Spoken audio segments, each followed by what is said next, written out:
This video is sponsored by Displate. That's right, I got a bunch of metal posters. Their list of designs is absolutely massive, and I wanted to get like 6 posters from all the design sets that I like One Piece, Arcane, Big the Cat, Magic the Gathering, D&D, and Big the Cat. The shipping is super fast, the quality and detail on these posters is fantastic, and I really like the magnet mounting thing. My paper posters each have like 50 holes in them because I don't want frames, but with Displate, you just smack a wall-safe magnet down and bam, you got Big the Cat on your wall. But do you have parents coming over? Swap him out with something a little less romantic in like 2 seconds because it's magnets. Magnets! Oh! They also expanded the concept with something called Textra, where posters have selective gloss and textures that I like to touch when I pass by them. If you want to get some Displate posters yourself and get up to 36% off your purchase, use code RuneSmith or click the link below. Thanks Displate, and here's the video. Man, I went through the whole new monster manual, and the art is some of the best I've ever seen, aside from the art in Companion Quest, but that goes without saying. But beyond that, it's pretty disappointing. I was hoping I'd get a bunch of fuel to gas up this channel, but there's like 10 new things, and even less lore than ever before. It feels like they're re-gamifying the whole thing, putting math and loot back in front, and I guess they got really scared when they gave half-orcs Mexican lore that they just didn't write any more lore. I mean, I know they're not doing great right now, but I don't think we have to bully them on every new decision. But I have like 10 things to talk about so far, and I'm starting with their most inspired, creative, unique, in-depth monster that I have ever read about.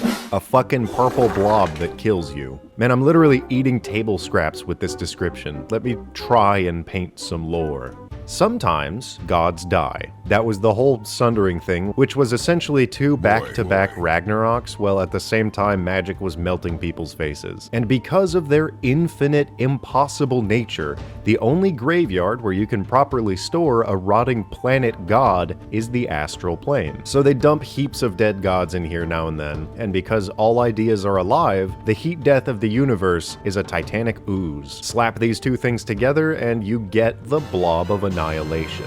These things warp and wrap all around the far reaches of the planes, where there is no life, cleaning and dissolving everything but 2 types of matter. Speaking of matter, why the hell do these? That's a good sentence. Challenge rating 23 puts monsters in a class above an adventure, where they wait silently at the end of a campaign for some level 20 heroes to kill them with 7 twin-spelled fireballs and 120 points of sneak attack damage. And these are solid monsters for the end of a death cult storyline, which is made easy with this book because they put a death cultist in it as well. Yeah, there's like 4 pages of cultists, I don't know what they're doing. Unless these gigantic dead undead gods wander into a populated area like a rabbit wandering into my garden, the only way that they show up anywhere populated is if they're summoned. The only good reason to summon a blob god is because of what it contains. These things cannot devour magic items or powerful corpses. So if your party comes across one and can somehow survive the fight, they'll end up covering the battle scene with more slime than your little cousin could ever watch on YouTube and walk away with the most powerful items in the game. One of the silliest details in its stat block is the Astral implosion. When you kill it, it zorps out of existence in a brief reality tear that sends everything inside of it into the Astral Sea. Then, weirdly enough, in less than 20 years, it immortally manifests and starts gobble walking again. I'd like to imagine like a death cultist who keeps following around some party of retired adventurers, and every time he learns that this thing is back, he casts a little spell to Nickelodeon slime them over and over and over again. So what happens when you get slimed? Let's look at the combat. It's got classic magic protection, has a nice slime punch, a slime throw, and a gobble. As a gargantuan titan. It's 20 feet wide, but I really feel like we need to bring back the colossal category and maybe something above that. You're telling me that this thing, depicted devouring buildings, is not much wider than my living room? How small are those birds? Anyway, this tiny little itty-bitty cosmic titan zooms around combat at a blinding 30 feet per turn, and anything in its path gets absorbed unless they beat a DC 23 strength saving throw. Holy shit, that's not fair for slow wizards with noodle arms.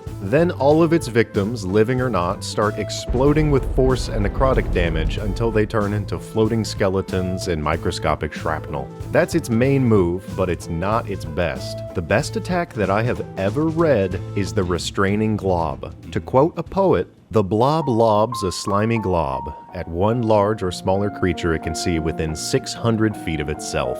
What beauty, what grace, and honestly, what fucking distance, are you kidding me? That's quite big.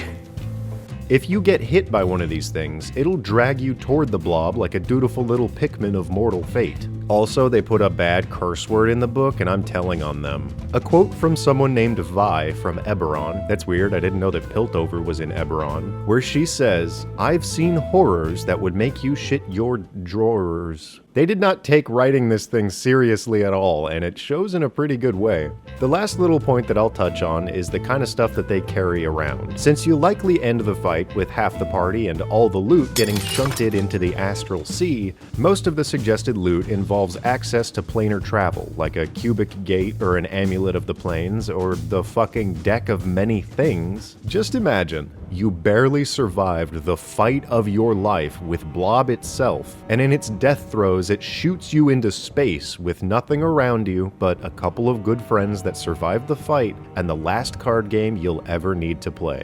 And also a copy of Companion Quest, which arguably is more fun. What a way to end a campaign. That's kinda awesome.